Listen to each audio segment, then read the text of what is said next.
በፍቅር የተሞላች ከተማ እውነተኛ ህዝብን ለማገልገል ሃይማኖቶችንም በእኩልነትና በፍትሃዊነት የሚያይ የከተማ አስተዳደር ስላለን ይህንን አመቻችቶ አስተካክሎ ወላይታንም ህዝቡንም በሚመጥን ሁኔታ አዘጋጅቶ ስላቀረበልን በዚህ ከተማ ያሉትን መስተዳድርንም ህዝቡንም አንዴ በጭብጨባ እግዚአብሔር ይስጥልኝ እንላለን። በመቀጠል አሁን ዋና አስተዳዳሪ ቢሾፕ ኢሳያስ ለከተማው፣ ለህዝቡ፣ ለመንግስቱ ይናገራሉ። ለሳቸው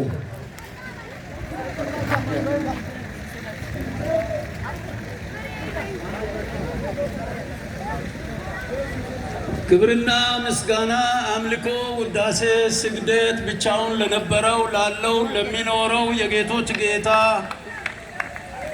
ለአምላክነቱ ቀናተኛ ለሆነ ለአንዱ አምላካችን ይሁን። የኢትዮጵያ ሐዋርያዊት ቤተ ክርስቲያን ቀደምት አገልጋዮች፣ ቀደምት ምእመናን፣ ይህ ድንቅ አምላክ የእናንተን እንባ ተቀብሎ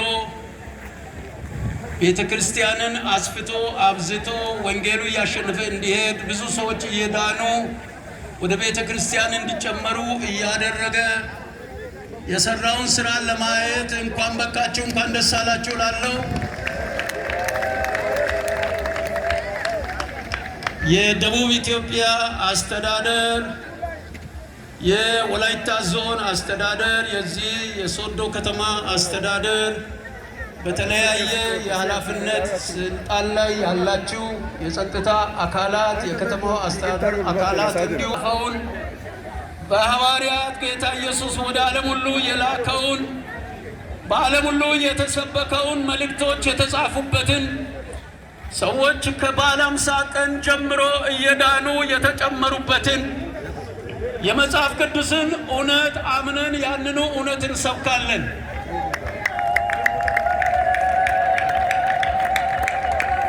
መጽሐፍ ቅዱሳችን ስለ አንድ አምላክ ስለ አንድ እግዚአብሔር ብቻ የሚናገር መጽሐፍ ነው።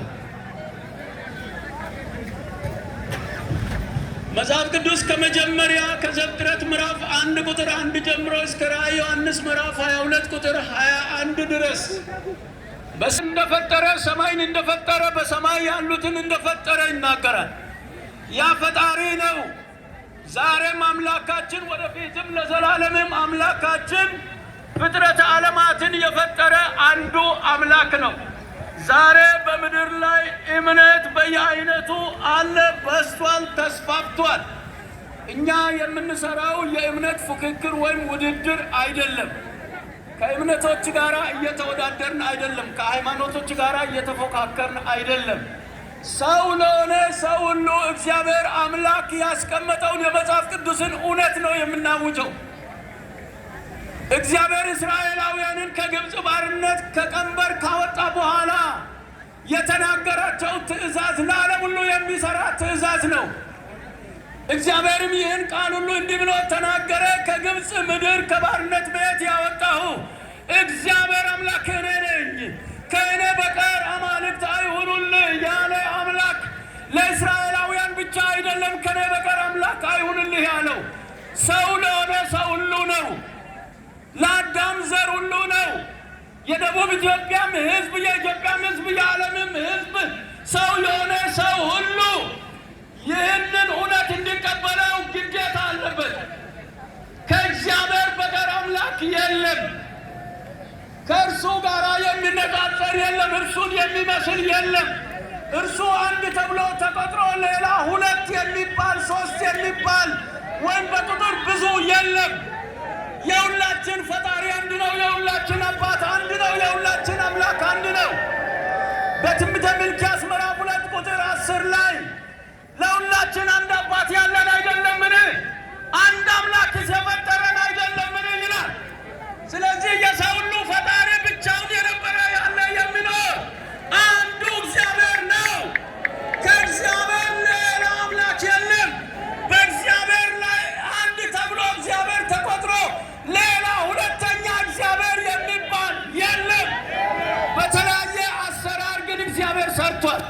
እግዚአብሔር በቃል ይሰራል። እግዚአብሔር በቅዱስ መንፈሱ ይሰራል። እግዚአብሔር በቅዱሳን መላእክቱ ይሰራል። እግዚአብሔር በነቢያት ይሰራል።